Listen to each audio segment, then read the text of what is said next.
தந்தை மகன் தூய ஆவியின் பெயராலே ஆமேன். மூவொரு கடவுளுடைய அருளும் ஆசீரும் பாதுகாப்பும் வழிநடத்துதலும் உங்களோடு இருப்பதாக.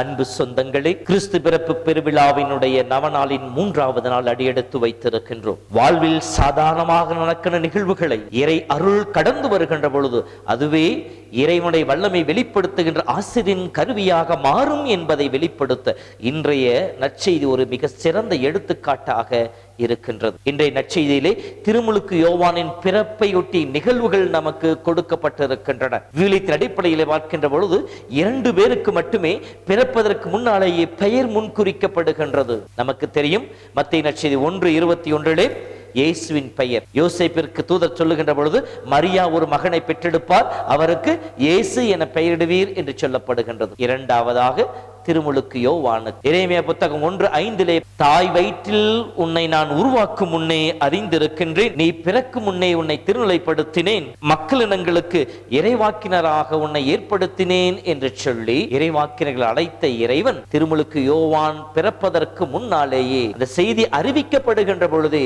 உன் மனைவி ஒரு மகனை பெற்றெடுப்பார், அவருக்கு யோவான் என பெயரிடுவீர் என்று சொல்லி பெயர் முன்குறிக்கப்படுகின்றது. இயேசுவின் பெயர் முன்குறிக்கப்பட்ட பொழுது அவருடைய பணியும் அங்கே நிர்ணயிக்கப்படுகின்றது. இயேசு என்பதற்கு மக்களை பாவங்களிலிருந்து மீட்பார் என்று பொருள்படும் என்று சொல்லி மத்தேயு 1:24 சொல்லப்படுகின்றது. அதை போலவே திருமுழுக்கு யோவானுடைய பெயரோடு இணைந்து வருகின்ற ஆசீர்வாதங்களும் அவருடைய பணிகளும் இங்கே கொடுக்கப்பட்டிருக்கின்றன.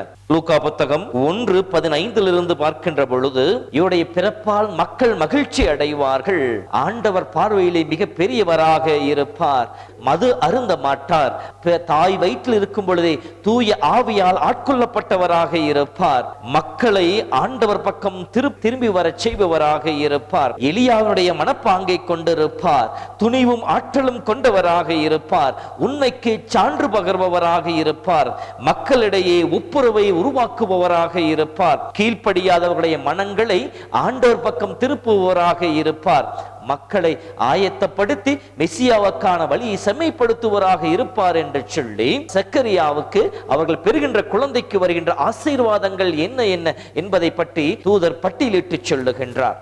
இப்படி அறிவிக்கப்பட்ட திருமுழுக்கு யோவானுடைய பிறப்பையொட்டிய நிகழ்வுகள் தான் இன்றைய நற்செய்தியில் நமக்கு கொடுக்கப்பட்டிருக்கின்றது. திருமுழுக்கு யோவானுடைய பெற்றோர் எப்படிப்பட்டவர்கள்?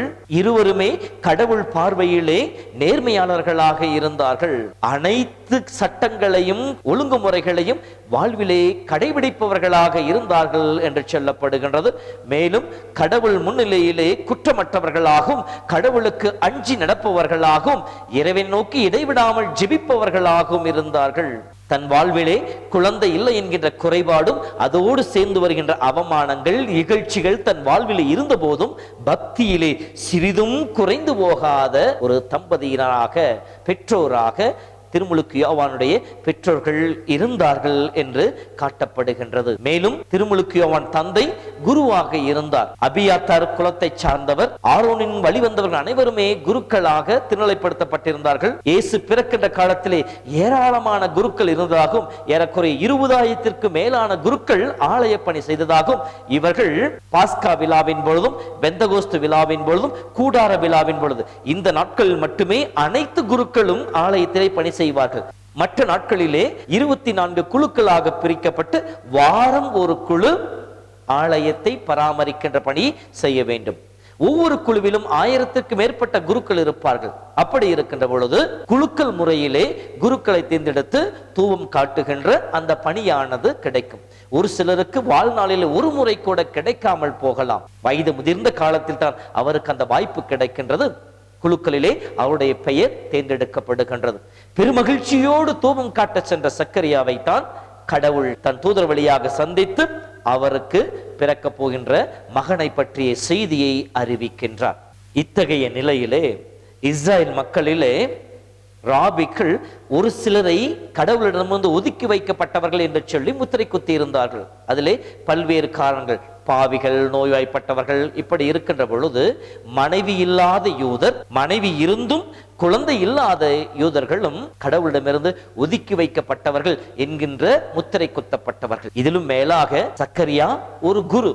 அப்படி குருவாக இருக்கின்ற பொழுது இவருக்கு குழந்தை இல்லை என்கின்ற பொழுது எந்த அளவிற்கு அவமானங்களை சக்கரியாவும் எலிசபெத்தும் சந்தித்திருப்பார்கள். இவர் கடவுளையே நம்பி இருந்தாராம். கடவுள் இவருக்கு என்ன கொடுத்தார் என்று சொல்லி எத்துணை உள்ளத்தை குத்துகின்ற வார்த்தைகளால் அவரை ஏளனப்படுத்தி இருப்பார்கள். நீ பாவி என்று சொல்லி கடவுளுக்கு தூபம் காட்டுவதற்கோ கடவுளுக்கு பணி செய்வதற்கோ நீ அருகதையற்றவன் என்று சொல்லி அவரை வார்த்தைகளால் வேதனைப்படுத்தி இருப்பார்கள். இந்த வேதனையின் மத்தியிலும் தனக்கு கிடைத்த அந்த வாய்ப்பையும் இறைவனுக்கு தூபம் காட்டுகின்ற பணியை தளர்விடாமல் செய்தவர் தான் சக்கரியா. சக்கரியா என்பதற்கு ஆண்டவர் நினைவு கூர்ந்தார் என்பது பொருள். ஆண்டவர் எதை நினைவு கூர்ந்தார்? ஆதி பெற்றோருக்கு அருளிய செய்தியை நினைவு கூர்ந்தார். அவருடைய பாவத்தினாலே மனிதன் இழந்து போன அருளையும் அதனால் மனுக்குலம் வீழ்ந்து போனதையும் நினைவு கூர்ந்தார். ஆபிரகாமோடு மோயிசரோடும் செய்து கொண்ட உடன்படிக்கையை நினைவு கூர்ந்தார்.